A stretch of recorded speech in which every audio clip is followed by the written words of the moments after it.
Welcome to the channel. Here, we provide clear, actionable insights into the complex world of tax and accounting to help your business thrive. Okay, so if you're a founder, that moment you get a term sheet is one of the best feelings in the world. But here's the scary part. Hidden inside that contract are clauses that can absolutely destroy your startup. So that's what we're going to do right now. We're going to break down the 5 most dangerous traps VCs set, and more importantly, how you can see them coming before you sign anything. Man, this quote, it just hits so hard, right? Because it's so true. You get caught up in the big, flashy number, that amazing validation for all your hard work, and it's just so easy to gloss over the fine print. But that fine print, that's where the entire future of your company and your own personal wealth is actually decided. So before we even get into the specific clauses, we have to talk about the power dynamic at the table. Because let's be real, this isn't a fair fight.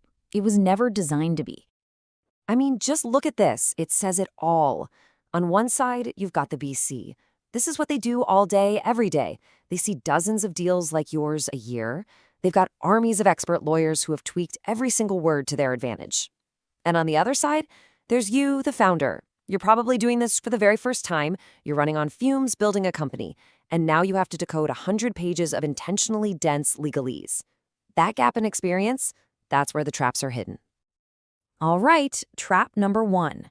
It all comes down to one simple, crucial question. When the music stops and the company is sold, who gets their money out first? The answer is buried in a little clause called liquidation preference. Okay, so what this really is, it's the VC's insurance policy. And, fair enough, they're taking a huge risk on you. This clause just makes sure that if the company sells, they get their initial investment back before anybody else, before founders, before employees, before anyone sees a dime. Now, on the surface, that sounds fair enough, right? But, and this is a huge but, this is where things can get really dangerous. See, here's the kicker. It's not always just about getting their money back, which is called a 1x preference. Sometimes they'll ask for a multiple, a 2x, or even a 3x liquidation preference.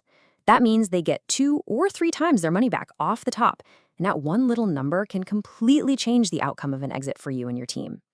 And that leads us to the single most destructive track in the entire playbook. Okay, now this is the big one. If you only remember one thing from this whole explainer, make it this. It's called participating preferred stock. But an easier way to think of it is the double dip. It's how founders who build multi-million-dollar companies can walk away with almost nothing. You see that word "and" right there? That one little word, it is everything. With this clause, the VC gets paid twice. First, they get their liquidation preference. Remember, that could be 1x, 2x, or 3x their money. Then, after that's all taken out, they also get their regular ownership percentage of whatever is left. It's like they get their whole cake back, and then they come over and take a big slice of your cake too. So let's put some real numbers to this to see just how brutal it can be. Let's say you do it. You grind for years, and you sell your company for a solid 10 million bucks. Champagne for everyone, right? Well, let's do the math.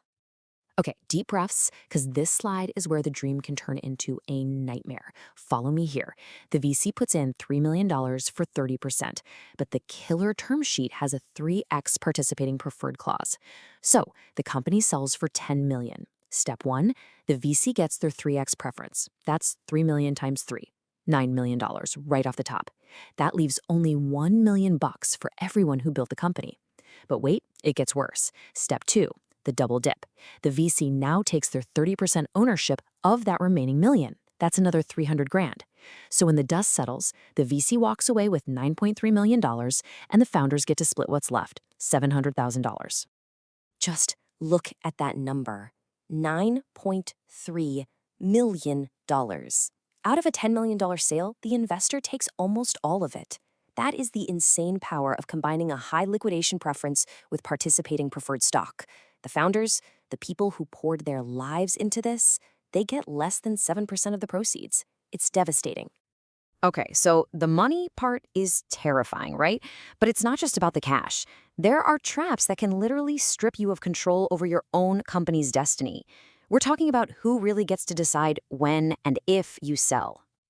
Think of these two as a pair that controls any exit. Tag-along rights mean if you find a buyer for your shares, you have to let the VC tag along and sell theirs too. It protects them.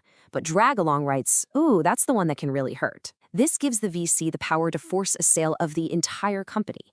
So even if you think you're on the cusp of a breakthrough, even if you don't want to sell, if they get an offer they like, they can drag you and everyone else to the table and force you to sell your company.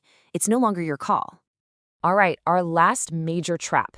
And this one deals with a scenario that, let's be honest, is pretty common for startups: a down round. That's when you need to raise more money, but at a lower valuation than before. And that's when a nasty little clause called anti-dilution rears its head. You guessed it, it's another insurance policy for the VC. It's a way for them to protect the value of their investment if the company's valuation drops. It ensures their ownership percentage doesn't get unfairly watered down. But you're the one who's going to pay the premium for that insurance, and it is steep. And this chart, wow, it just lays it bare. Look at the difference. In a normal up round, sure, everyone gets diluted a little bit, that's normal. But in a down round with anti-dilution protection for the VCs, the founder's equity gets absolutely hammered. It's not a small adjustment, it's a massive hit. So why? Where does all that equity go? So here it is, the cold, hard truth of it. To make the VCs whole and protect their investment, the company basically issues them a ton of new shares for free. And where do those shares come from? They're taken directly out of your pocket, out of the founders and the early employees' equity pool. The VC's safety net is woven from your ownership stake. Okay, I know that was a lot of doom and gloom, so you're probably thinking, is there any hope? Is this just the cost of doing business? And the answer is no. There is hope. You can survive this, but you have to go in smart, and you have to understand that your signature is your last and your most powerful line of defense. But first, you need a serious reality check. The amount of paperwork is going to feel overwhelming. The language is confusing on purpose, but you have to internalize this. A single sentence in one of these documents can have a bigger impact on your wealth than the next 5 years of your hard work. Your fate in an exit isn't determined when you sell. It's determined the day you sign that first financing deal. Which brings us to, without a doubt, this single most important thing you can do to protect yourself. Do not, I repeat, do not do this alone. You have to hire an experienced lawyer who specializes in venture financing, not your uncle who's a real estate lawyer. You need someone who lives and breathes these deals, who knows every trick, and who isn't afraid to push back. Yes, it will cost money, but it could save you millions, or even your entire company.